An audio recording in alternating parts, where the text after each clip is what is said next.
Welcome to this week's Crowdcast.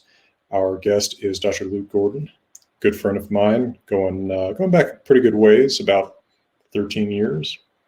And we did a video a couple weeks ago that was split into two parts on my channel and his channel, talking about magic in the ancient world. I hope you all check that out. And you've got, maybe some questions, maybe some remarks about magic or ancient and classical languages, or the connections between all those different points, or about, even what Crawford adjacent life is like.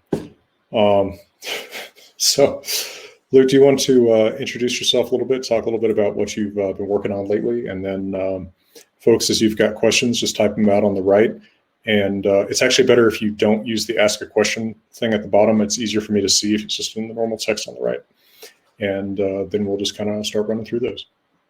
Great. Yeah. Well, first of all, Jackson, thanks for having me on. This is a fun opportunity to take some questions from some people who are obviously interested in this stuff. Otherwise, they wouldn't be here to spend their time on this. So it's really great to talk to people around the world who find this stuff fascinating. Normally, when I'm doing this kind of thing, I'm in the classroom. I teach at the University of New Mexico here in the United States. For those of you, I see some of you already talking that you are not in the United States. So for those of you, New Mexico is in the United States. Some people in this country don't know that. We are not in Mexico.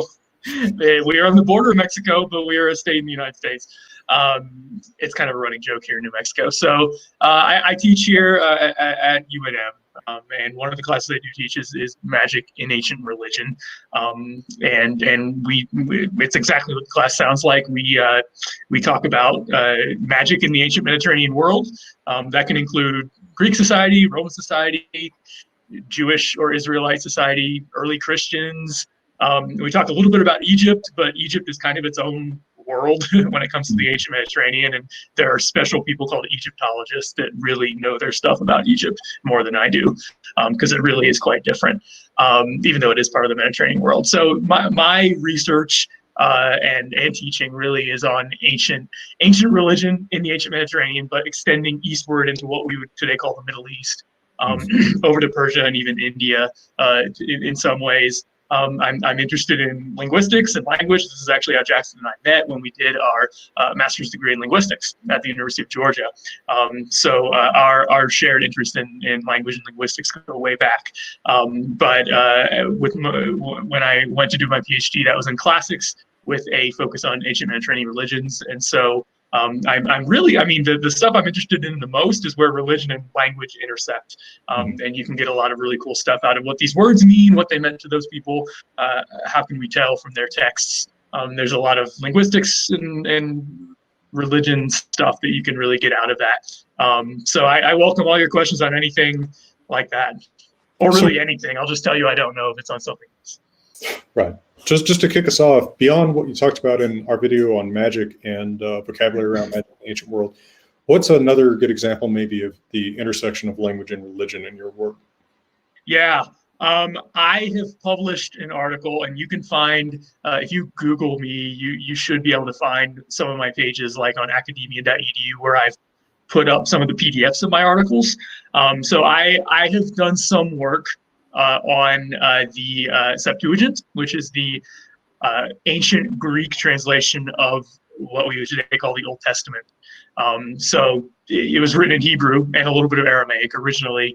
And as Jews lived in the Hellenistic world, many of them stopped being able to read Hebrew or Aramaic, and so they needed a translation of it into Greek for their own religious and cultural purposes. And so the Jews basically did an in-house translation of the Old Testament from its original language into Greek. And there's just so much cool stuff to dig into there, because you can see, as you're reading the Hebrew and the Greek next to each other, you're seeing their translational choices in real time. Basically, you're saying, wow, they chose to render this word with this word, or on a more boring level, they chose to render this verb tense with this verb tense. Right. It's not boring to me. I actually wrote my MA thesis on that, but I think most people would find that less exciting. I do all of that stuff.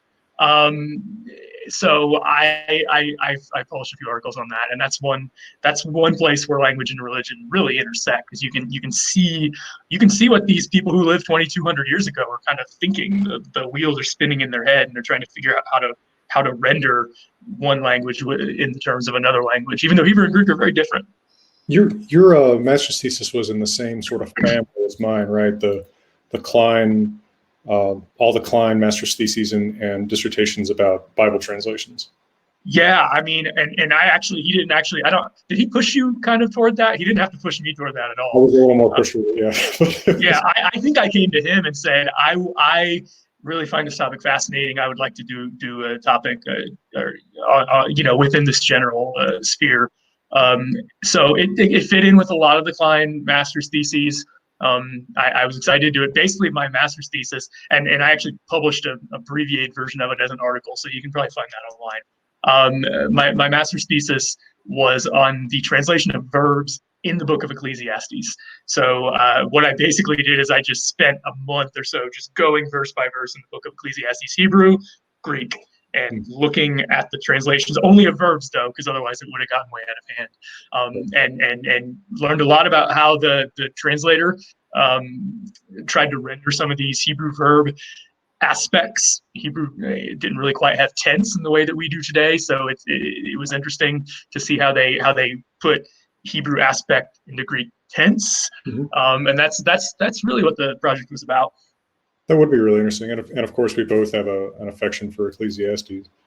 Cool. I just couldn't remember if it was one of those topics Klein came to you with, or it was a topic you went to Klein with. But that's an honor that you actually initiated your own master's thesis with Dr. Klein. Yeah, I suggested that to him, not the other way around. Okay, I didn't remember that. So we got a question here. Payson asks about the crossover Greek, Egyptian, Ptolemaic stuff.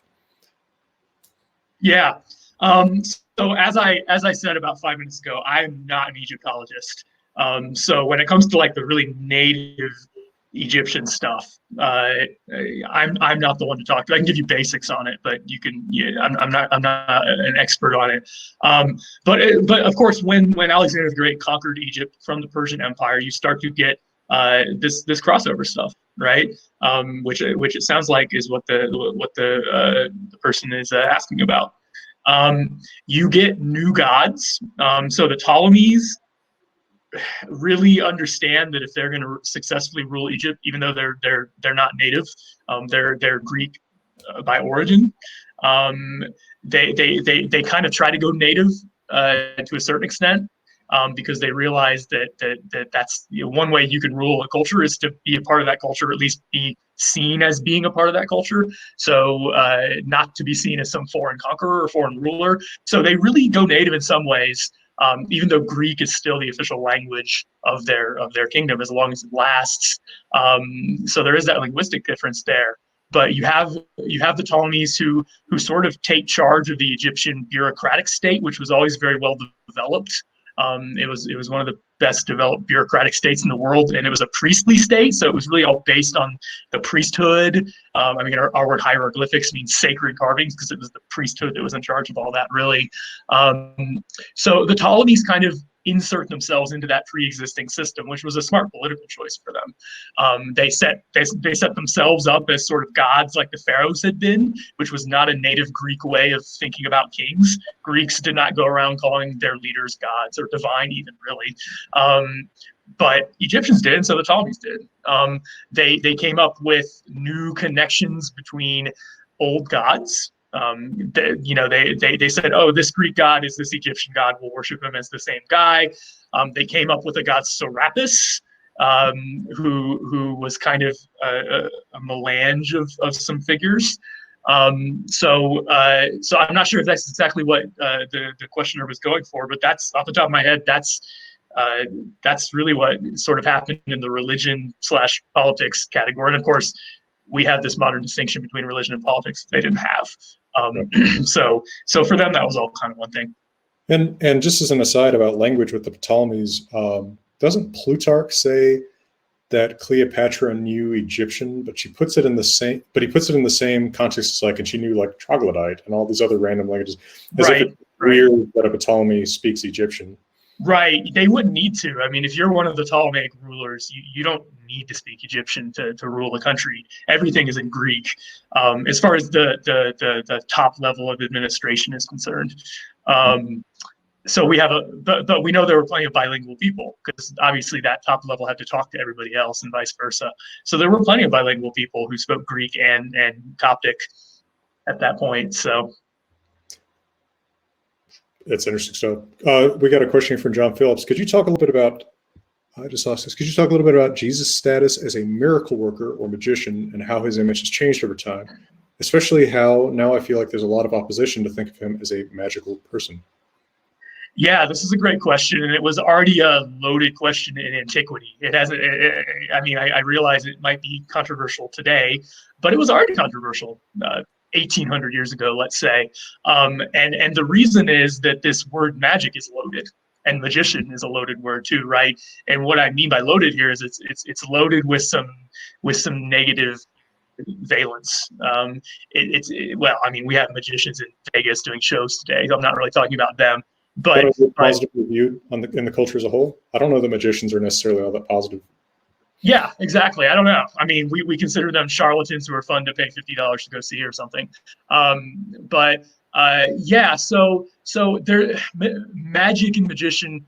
Certainly back then, they didn't have these shows in Vegas. Obviously, it was something that you would call somebody who you thought was countercultural and not necessarily in a good way. So as Jackson and I talked about on our video that's up on YouTube, it's something that other people do. It's not something that your group does.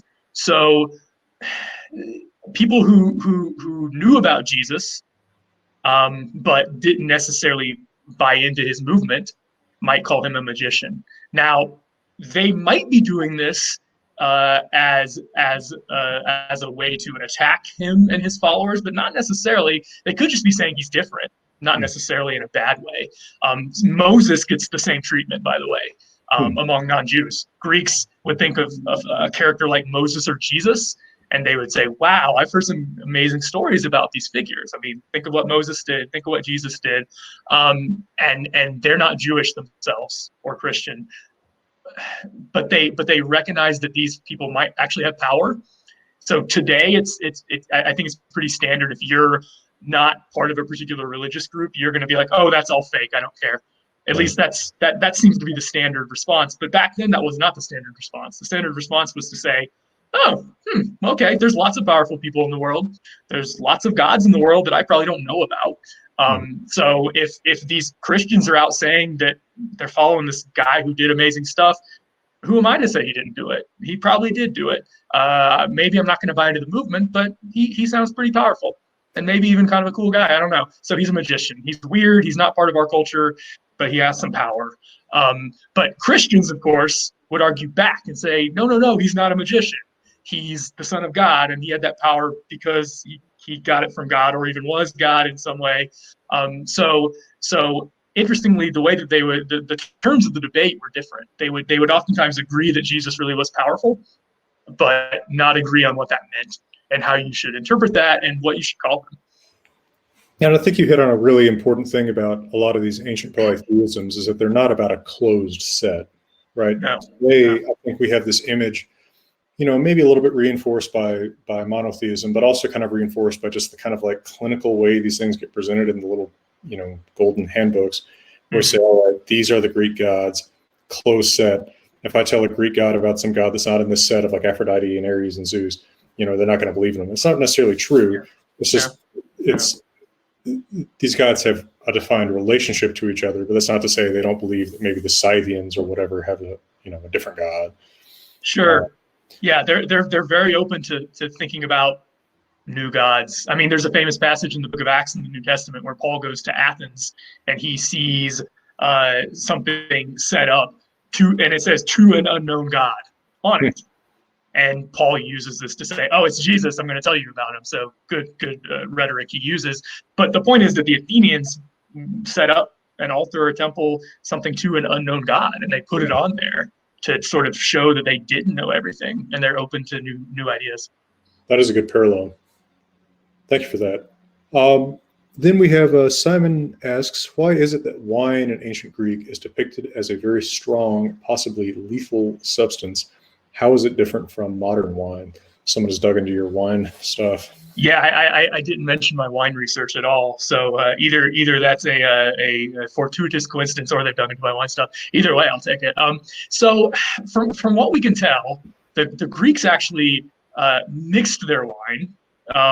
And what this means is that the Greeks always say, this is another one of these cultural things where we do things one way, and if you don't do it our way, you're a barbarian, as the Greeks would have said. The Greeks would mix their wine. And the standard formula would have been something like 2 parts water and 1 part wine. So can you imagine pouring a third of a glass of wine and then pouring twice as much water into it, mixing it up and drinking it? That's what they did. So the question is, why would they do that? Now, what they said is they wanted to be able to drink more without getting drunk.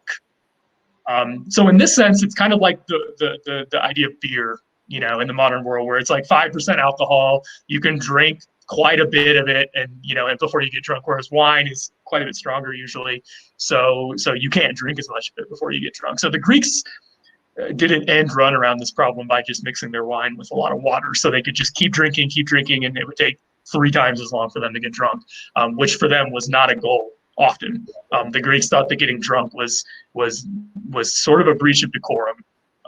Especially if you were sloppy drunk. You needed to be in charge of your faculties, as the Greeks thought. So they thought that other people would get drunk. They talk all the time about the Scythians, who are this group who live up in what's now like Ukraine, up on the steppe. Those people drink unmixed wine and have these crazy parties and get drunk, but we're not like them. We're better. Always, to get back to the specific question, because we could get off on a lot of topics with this. As far as the alcoholic content of the wine, we don't necessarily know if it was stronger. This might have been a cultural preference. I mean, because wine is fairly alcoholic today, right? 10%, 13%, 50%, something like that. We don't know of anything as far as how they made it, and of course we may just not know. We don't know everything about how they made it. That would lead to it being more potent, more dangerous, more deadly than it is today. They would oftentimes put additives into it that we would not usually put.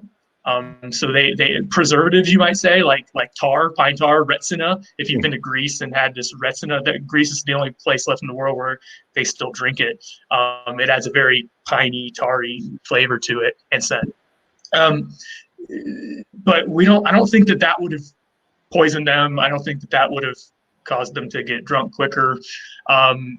So I don't. Again, part of it may just be that it's lost to history, but I think it's more of a cultural attitude that they have. That the Greeks especially, and a lot of these patriarchal cultures respect the power of alcohol and sort of treat it more carefully maybe than our culture does, and they're a little more hesitant to get drunk than people in our culture might be. At least you might get judged for doing it, in the sense of they had this belief that real men, I'll put that in quotes, real men are always in control of themselves. So if you're a real man, you're not going to let yourself get drunk. Right. Which means that alcohol that gets you drunk is dangerous, right? Yeah, I can see that possibly being the source of something like that. It's actually very different from the Norse world, where people definitely get drunk, and there's not much of a judgment that attaches to it. In fact, you have you have gods that get drunk. Right? Sure. And it's even sometimes a point of pride that you're a great drikkjumaður, or drinking man. Yeah. So it's a curious cultural distinction. Cameron over here is asking, I recall reading somewhere that some of the words used for colors in classical Greek are surprising from a modern point of view.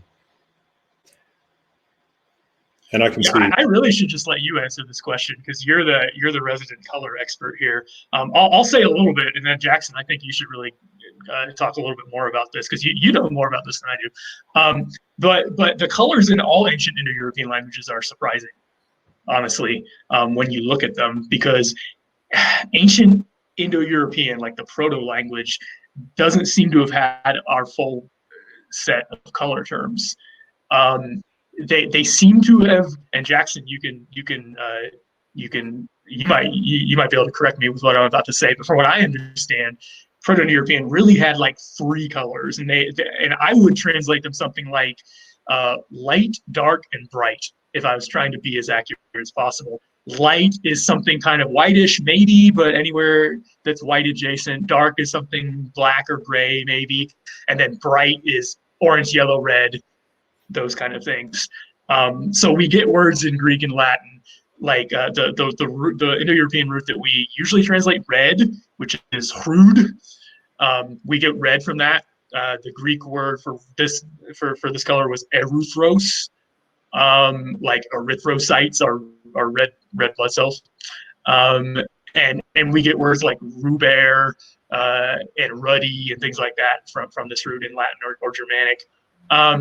So that word really could be red, it could be yellow, it could be orange. It didn't just mean red. I mean, I would translate it bright. I don't know about you, Jackson. What do you think?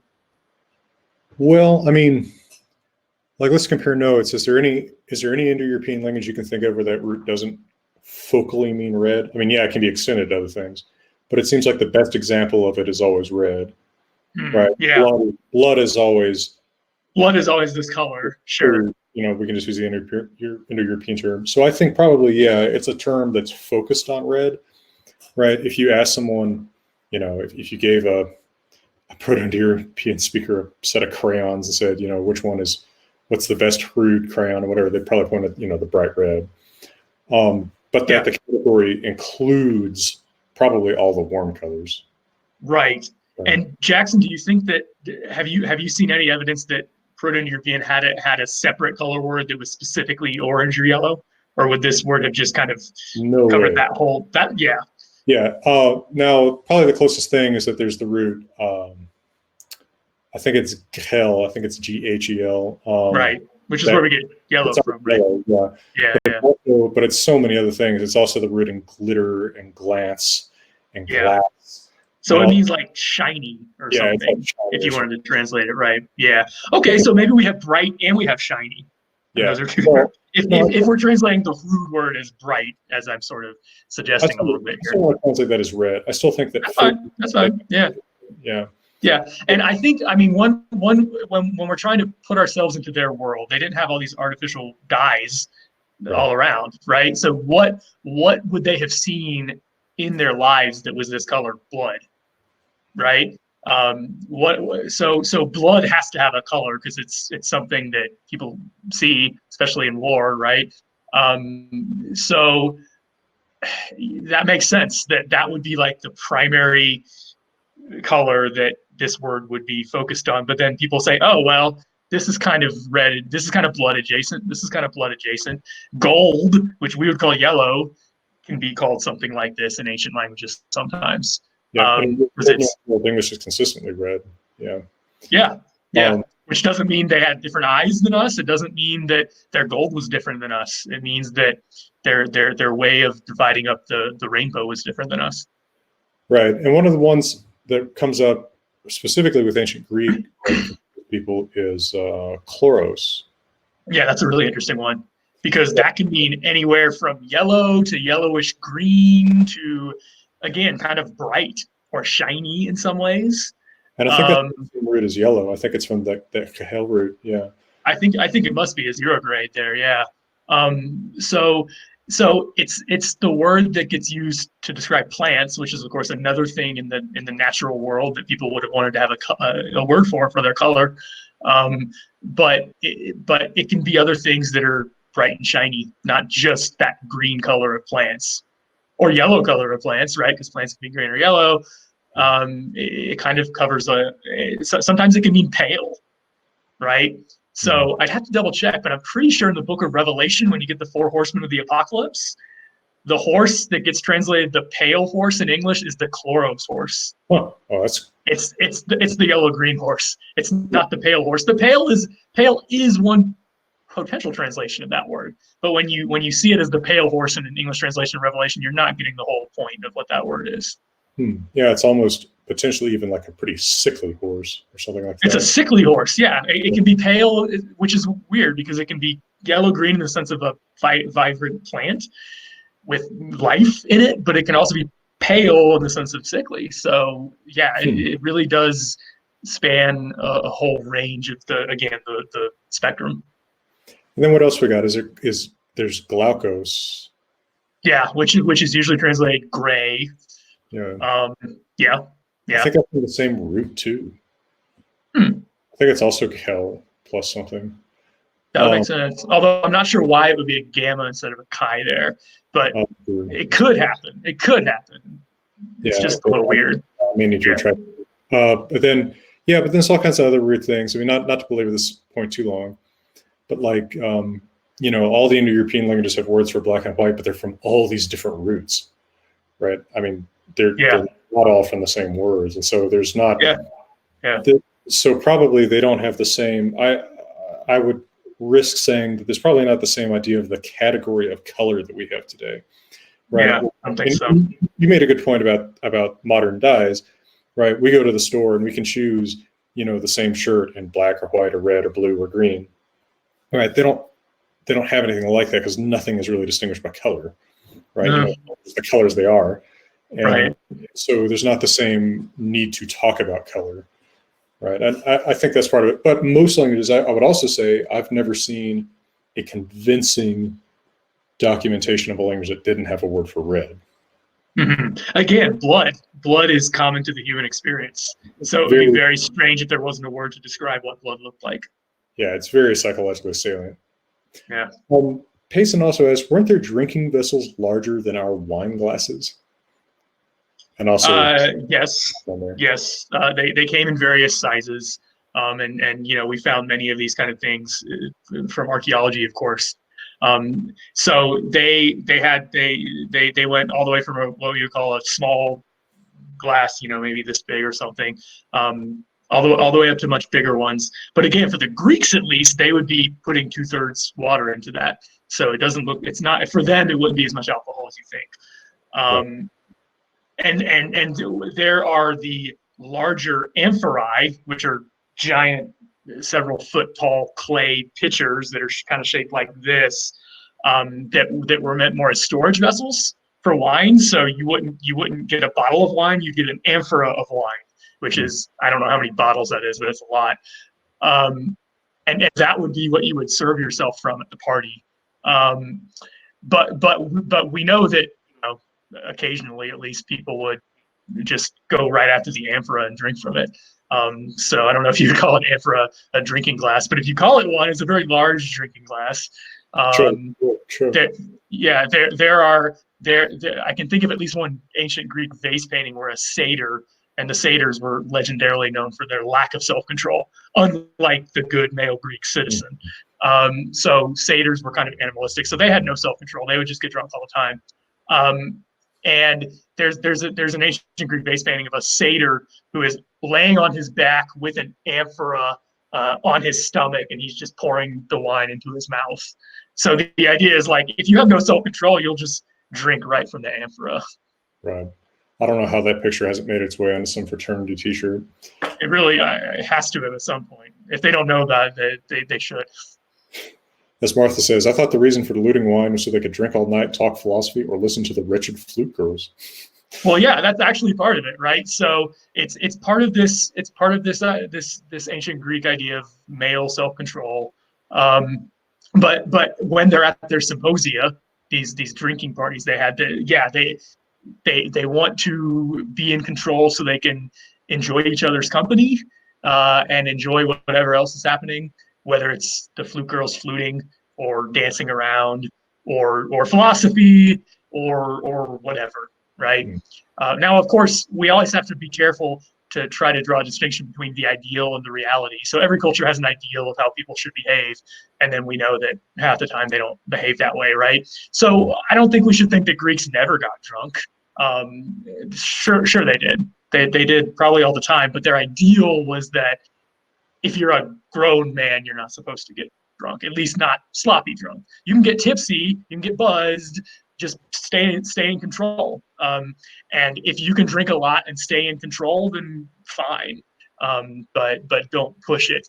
So I think there's this ideal out there. Actually, on the Behistun inscription, which is the only long text of Old Persian we have, period, because King Darius I of Persia carved a whole inscription on a cliffside, basically. So so it's like a little autobiographical thing by this Persian king, famous Persian king. And one of the things he says when he's bragging about all his exploits, I conquered this country, I did this thing. One of the things he says is, I can drink a lot of wine and not get drunk. Like, he thought that was important enough to put on the cliffside. So there's this idea, if you can drink more and stay in control of yourself, fine. And maybe that would even be something you might brag about on a cliff. These descriptions of symposia remind me of when we get together with Travis and Durango. Lorian asks, did you find any evidence of putting lead into wine to make it sweet? I think there was a lot of lead in a lot of things. They obviously didn't know that lead was deleterious to your health. These curse tablets that they would use, which were made of lead, they would often throw down wells, which was like the town drinking water supply. So I think they must have been imbibing a lot of lead without even really knowing it or trying. So there may have just been lead in the water, that they would mix with the wine. As far as using it on purpose for taste, I don't think I've come across any references to that, but I haven't read everything. So it's possible there's some reference to that in some author that I just haven't looked at. But it's not a main feature. It's not something that gets talked about much if it did happen. But I guess I should also say, in a place as large as the Mediterranean, there was diversity, right, in local customs. So it could have been something that just one particular area did, or something like that. I've never deliberately tasted lead. Me either. Me either, but I'm not sure. I didn't know it was sweet, actually. Yeah, I'm not sure. There's a kind of a Dionysus thread in the questions and comments over here. Stella made the point that you see that kind of danger, respect, duality attitude toward Dionysus, because he's both the party god and terrifying, right? Yeah. Brings terror and brings joy. And there was a question here about Dionysus too. Simon asks, what do you think about the similarities between Dionysus and Jesus and the pagan Christian continuity hypothesis there? Yeah. So yeah, Dionysus is such a fascinating god. There's so much to think about with him, and how he sort of represents these oppositions, between partying and dying, and in some ways accurately represents what it means to drink alcohol. You're drinking poison to be happy, right? And it can make your social life great, or it can kill you, or anywhere in between, right? So I think it makes sense that Dionysus is that kind of god. So let me start by saying that I don't think Jesus's original followers would have known a lot about Dionysus, because they were poor Jewish peasants from the countryside who probably didn't have a lot of connection with Greek people or Greek mythology. So I don't think Jesus and his disciples would have tried to emulate Dionysus. I could be wrong about that, but I don't think so, just because there's a cultural gap there. However, fast forward a few decades, when Christianity has gone out into the wider Greek world, and that the message of Jesus has gone out, and after the year 70 or so, it's mostly the Jesus movement is mostly being pushed along by Hellenistic Jews and Hellenistic non-Jews, right? Just regular Greek people. Those people would have known all about Dionysus. So they would have made connections, just like people do today when they read about Dionysus. They read about Jesus, and they say, there's some connections here. So they would have made connections, regardless of what any original intention was. So I know that people made connections. Jesus has some of those same characteristics that Dionysus has. Not all of them, obviously. Like Dionysus and Jesus have obviously differences too. But apart from the obvious water into wine scene in the Book of John that people point to all the time, that screams Dionysus, right? Beyond that scene, you have the fundamental issue that sort of lies at the basis of who Jesus is. He is both a savior and a destroyer. He will save you and or destroy you when he comes back, right? When he's going to be sort of the eschatological conqueror, right? So in some ways that's very Dionysian, where Dionysus will both save you and destroy you, and you have to be careful. He's warm and fuzzy sometimes. He'll party with you and have a great time, but if you're not careful with him, if you get on the wrong side of him, it might not turn out too well for you. So in some ways, Jesus embodies those same, I don't know if it's necessarily contradictions, but oppositions within himself, where he can be for many Christians, a warm figure who's like a friend that you can talk to, but at the same time, he's somebody who, according to the text of the New Testament, is going to come back and kill people for and vengeance on people for injustice and things like that. So again, I don't know how much of that was intentional. It's really hard to say. I don't think it was intentional among the earliest layer of Christianity. And Jesus is clearly situated well within the Jewish apocalyptic movement in those beliefs. So I don't think you need a Greek motivation for Jesus doing those things. But once his message went out into the wider Greek world, which is where it really flourished and thrived, people would have made those connections for sure. Right. Norbert asks, what's the connection between magician and magistrate? Magician and magistrate. Yeah, this is actually something I've now talked about both of these words, magician and magistrate, on my new YouTube channel, Word Safari. So perfect time for a plug there. I wasn't even planning on doing one, but I mean, my answer is you can actually go and look at my channel for both of these, but I'll give you a brief discussion here. The answer is probably not. So magician comes from this Persian word magush, which means priest or powerful person or something. Magistrate comes from the Latin word magister, which means teacher, leader, magistrate, something like that, which in turn comes from a Latin etymology that means the more person. So magus is the Latin word for more. Ter is like a noun ending that means the person who does something. Now, I don't know if those roots are ultimately connected in Indo-European. I looked into it a little bit and it didn't look promising, but I don't have a final answer on that. I could look into it more. So there's an outside chance that if you go all the way back to Indo-European, that Persian root and that Latin root have some connection in the sense of power. But I'm not willing to say that's definitely the case without having looked into it more. I'm not sure. That's interesting, though. Yeah. It didn't even ever occur to me that how similar those words look. Yeah, it didn't to me until I was looking at magistrate, and I was like, wait, is this related to the magic root? Yeah. And I dug into it a little bit, and like I said, it didn't look as promising as I thought it was going to look. But seeing the question, I thought, yeah, no, I can. That's interesting. I mean, but it hadn't ever even occurred to me. Right. Cameron Patterson asks, Dr. Crawford talks about the written sources for Norse myth. What are the key written sources for Greek myth? That's a good question. So there's no Bible in ancient Greek culture, like there is for the Israelites, where you can go to this one collection of books, and that's the canon of what the Israelites believed. The Greeks didn't have a canon of their own mythology, and they were more comfortable with debating about important elements of stories and whose father is who and things like that. So they were comfortable with a little more fluidity. But I think it's also important to say that they just never had a canonization moment where one sect, if you want to call it that, of people who thought something about Aphrodite or whoever stepped forward and said, "This is what we're all going to believe now."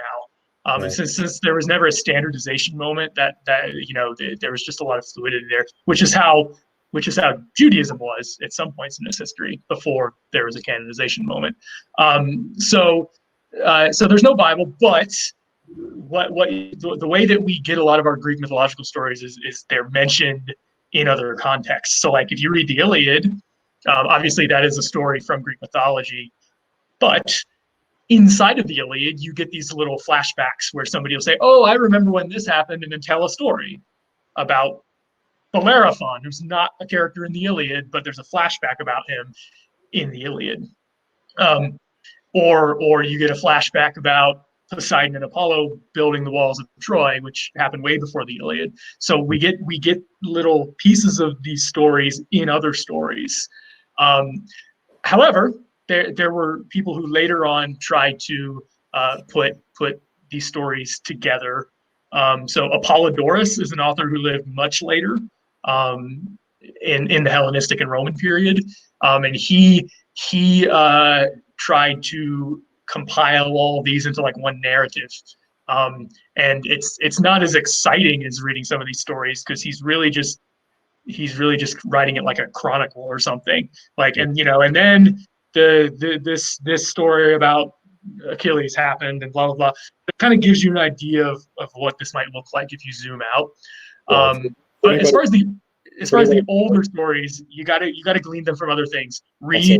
Read Aeschylus, read Sophocles, read Euripides. Some of these Greek playwrights tell the stories in their own way. But I was going to say, for anybody who's familiar with Norse myth but not Greek myth, Apollodorus is basically the Snorri of Greek myth. He's taking stuff that comes from all kinds of different sources and trying to streamline it into one cohesive thing, and it doesn't really ever quite work. But it's interesting thinking about the question of canonicity, because the one thing that really is kind of canonized for the Greeks is the Iliad and Odyssey. That comes the closest. The closest because it's so old. So yeah, eventually, kind of like the Torah for Jews, it just came to be so old that everyone's like, oh yeah, it's survived this long and it's guided people for this long, so it's pretty important. Much like Star Wars: A New Hope for our people. Right. But then I also think about Hesiod. Yeah, so if we're dealing with just where the gods come from, the Theogony is sort of the default place to go. He sees Theogony, which isn't that long. It's 1,000 lines and it has a lot of random side tracks in there. But it kind of came to be what's the closest to a canonical account of where the gods come from. So it's not interested in any of the later stories about humans, at least not much, but it's really just, Theogony means the birth of the gods in Greek. So that's the closest you get to a canonical account. But even then, people challenged it and said, no, that's not how that happened. So even despite its antiquity and its reach from a cultural standpoint, there were still divergent stories all the way, to the modern period, where in the Greek textbook that I helped edit, that we use in my Greek mythology class, we talk about multiple versions of some stories, like who Aphrodite's parents are, for instance. And also another thing I think about, and I think this kind of ties in with something Aaron K is asking over here about Greek god stories that are more similar to the Norse god stories. There's Ovid, right, who does retell a lot of the major, like, yes. If you have like a big book of Greek mythology, a lot of what you're reading is from Ovid. So Ovid, who's a Roman author, so much later than a lot of these stories were originally written down, the Golden Age, and he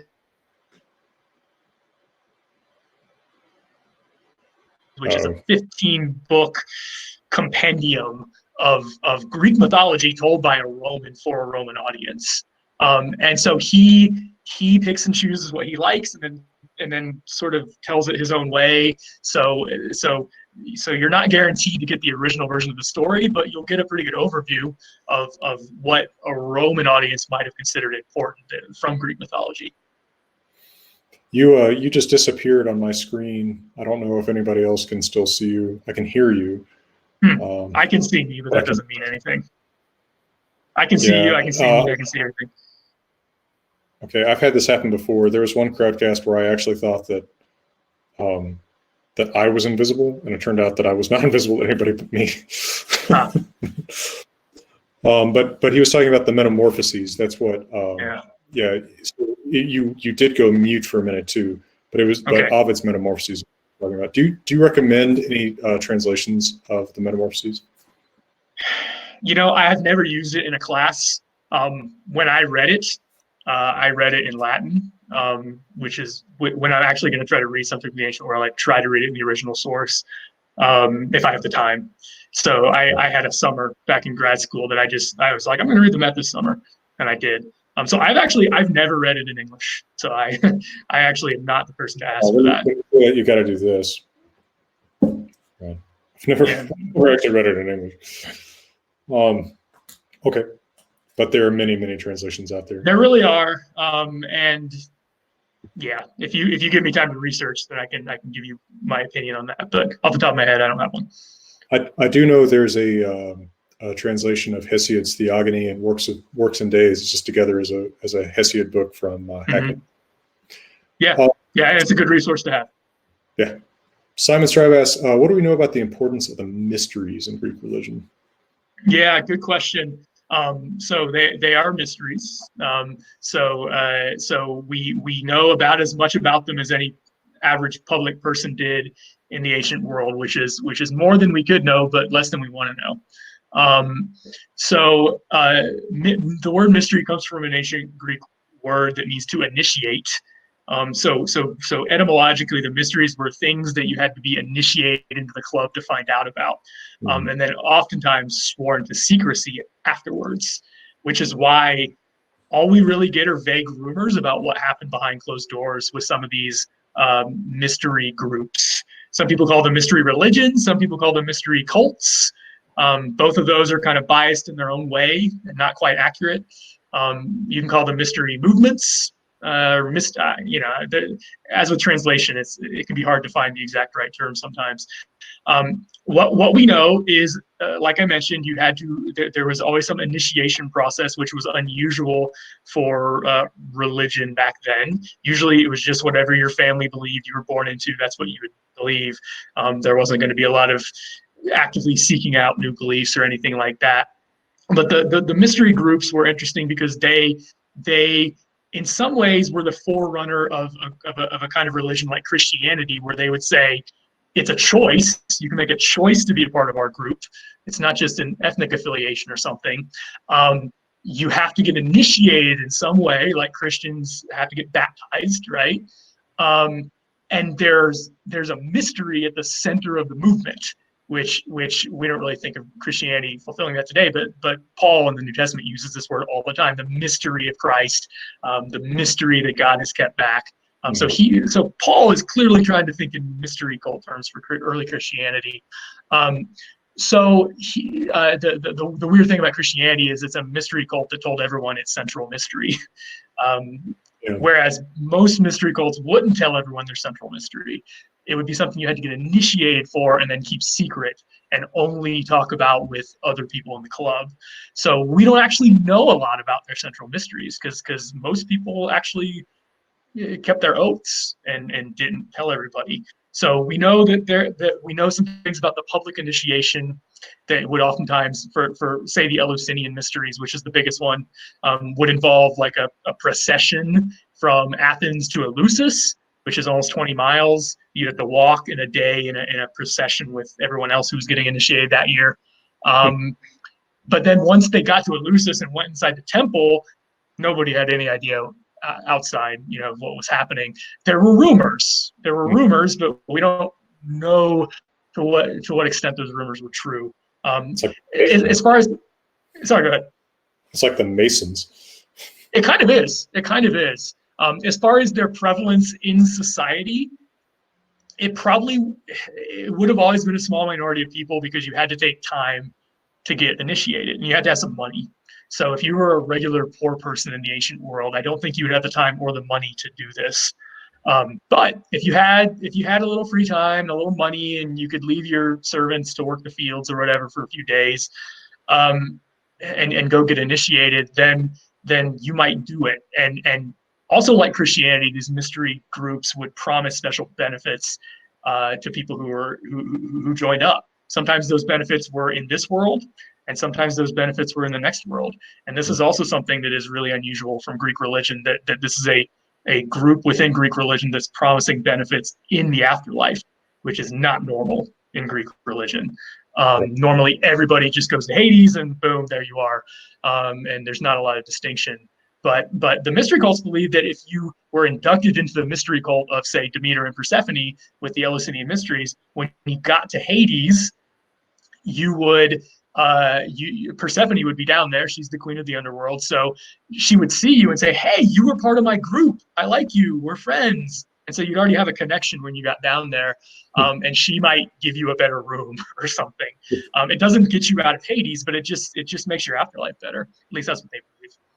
I mean, that's so, it just strikes me as so actual polytheistic and not the way people think polytheism was today. It's like, yeah, you're not going to get out of this.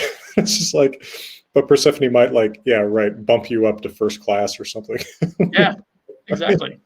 It's such a different frame of mind. But you, so talking about the mystery cults, Susanna Faust was asking if we had covered Zoroastrianism, and we haven't. But there's an interesting connection to Zoroastrianism because one of the big mystery cults was Mithras. Yes. Yeah. And of course, that comes from the East. That comes from Persia. And it was originally an Indo-Iranian deity, essentially. And it comes to the Roman Empire. In the same way Christianity starts in the East and then becomes sort of a mainstream thing in the Roman Empire, the Mithraism was more mainstream than Christianity for most of its existence. But it's a similar idea where there's from the Roman or even Greek perspective an Eastern deity that becomes popular and it's not unlike Christianity. It's not in competition with the Roman and Greek gods. Right. It's something that you can just get inducted into. You're not turning your back on Zeus or Jupiter, but you decided again. There may be more gods, so the more the better. Like if you believe there are more gods, like you should be worshiping as many of them as possible to cover as many of your bases as possible, right? So sure, this god from the East, Mithra, bring him on. How do I get into his club? Cool. All right, let's do it. And that doesn't mean you're turning your back on Zeus or Jupiter by doing so. Right. They're collectors of celestial advocates rather than exclusive pleasures to only, whatever set. Yeah. Right. And this was what was weird about Christianity. We've been talking about some similarities between Christianity and some of these mystery groups, but that was what was weird about Christianity and what got them in trouble when these other groups did not get in trouble, because they demanded exclusive allegiance. And that was where the Romans were like, you need to be worshiping our gods and anyone else you want, but you have to start with our gods, because they are supporting the state. I mean, they are literally holding the Roman state in their hands. And so if you don't listen to them, you're actively harming our country, basically. Yeah, like you mentioned, there's no conception of that dividing line between politics and religion. So if you're rejecting gods, you're in a sense doing something treasonous. Absolutely, you're politically disloyal to the state, to the emperor, if you're not respecting the Roman gods. Yeah, and that's something that I think people forget. I think, again, and I see this with Norse ideas today and with ideas about the classical world, is I think people just don't quite understand the different roles in a lot of ways that religion played in people's lives. And, I think especially in the United States, where we've never had a state church, we have a hard time kind of conceiving of how interwoven religion and politics can be. Right. It's not just people like advocating some policy that happens to line up with their religion. It's like the religion is the state. And it's like, yeah.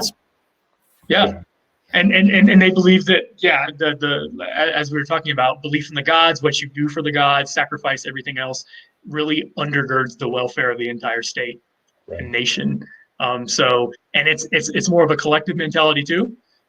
So they wouldn't have said, oh, just leave that person alone. Because they can do their own thing and it doesn't matter.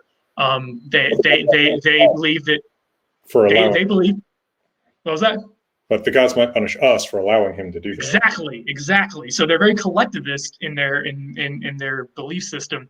So if you see somebody not worshiping the gods of the country, you can't just leave them alone. I mean, you could, but then you're part of the problem too. Right. You have to whip them back into shape. You have to get other people to help you whip them back into shape, or you have to kill them or kick them out, one or the other.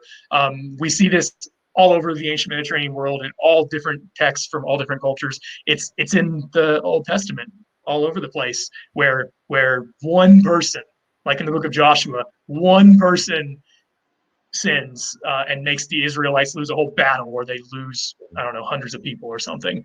And they have to find this person and punish him before God is going to let the Israelites win a battle again. Right. So it's very collectivist cultures. Yeah. Stella asked if Orphism would be considered a mystery cult as well. Yeah, so Orphism is really interesting because it was a little more marginal than some of these mystery cults, and by that I mean socially marginal.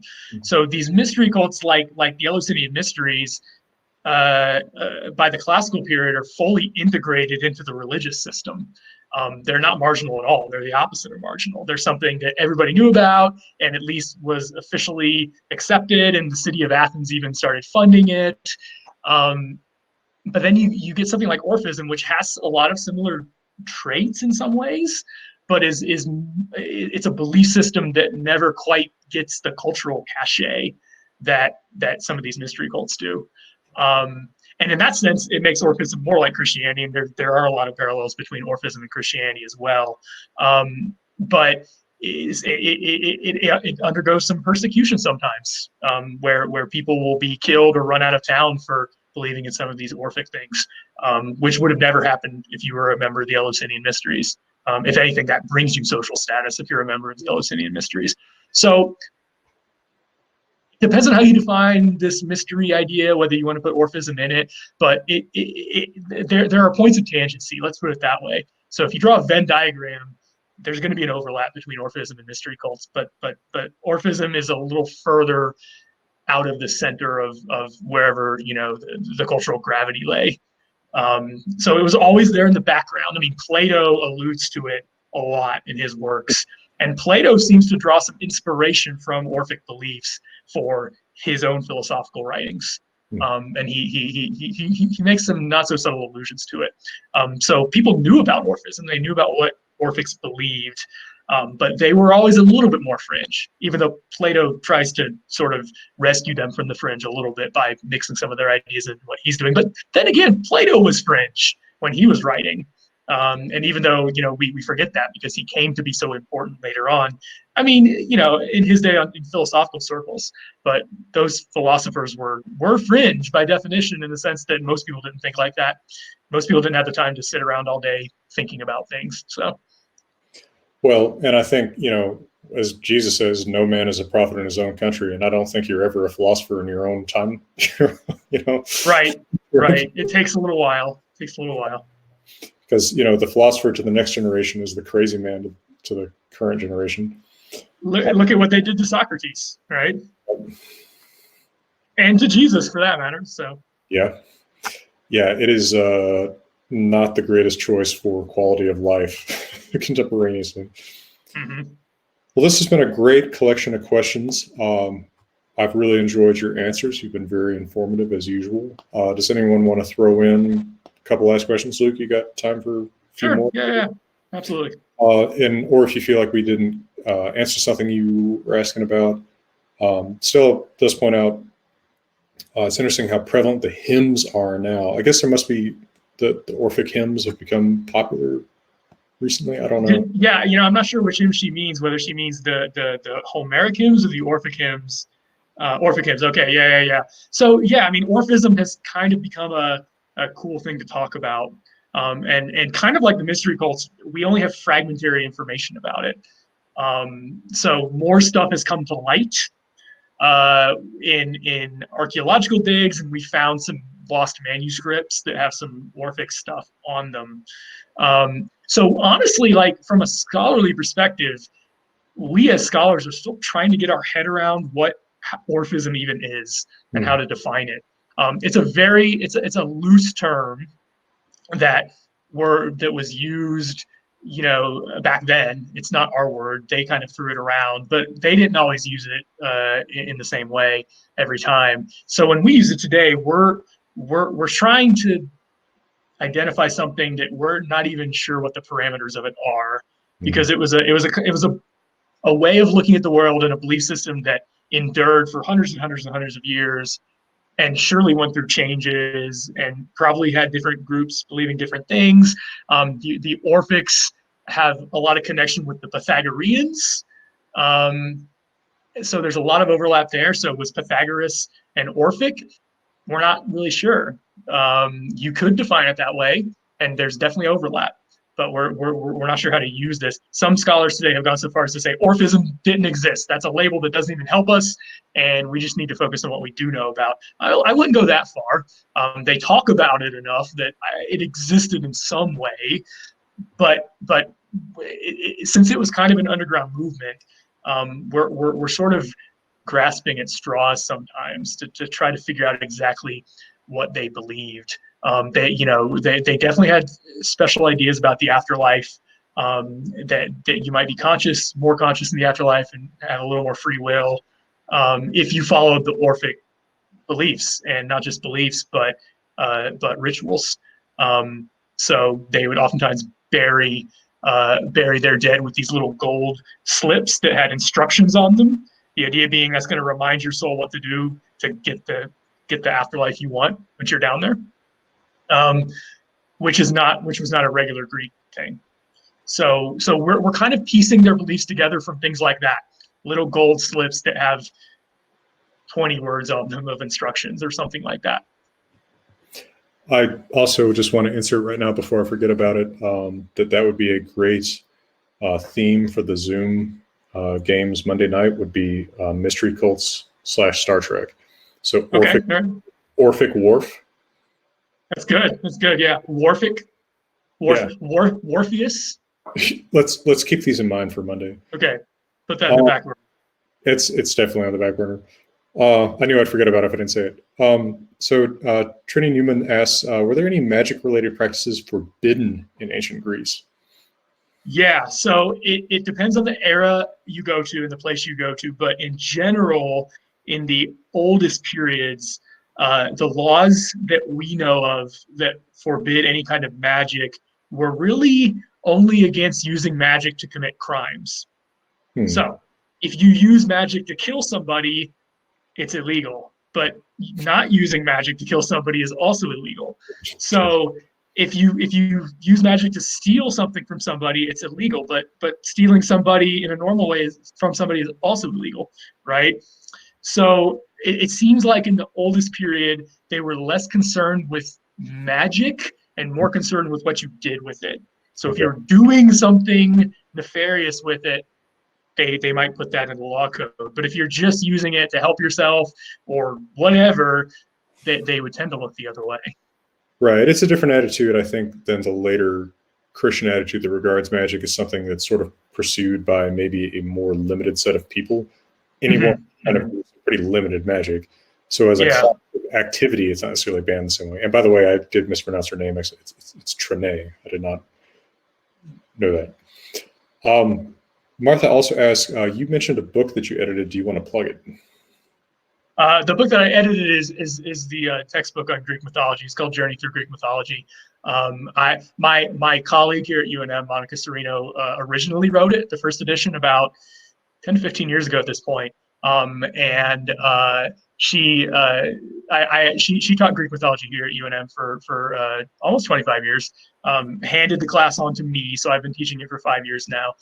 When the editors contacted her and said, "Hey, it's been 10 years. Do you want to make a second edition?" She said, "Luke, do you want to work on the second edition?" And so I jumped at that. So I spent some time combing through every word of the first edition, making small corrections here and there, adding a bunch of stuff. So the second edition has both of our names on it. So it'll say Monica Serino and Luke Gorton as the authors. But Monica is still the author. She still wrote it, and I edited it and did stuff. And it's probably about 40 pages longer than it was. But that's the textbook we use in the Greek myth class here.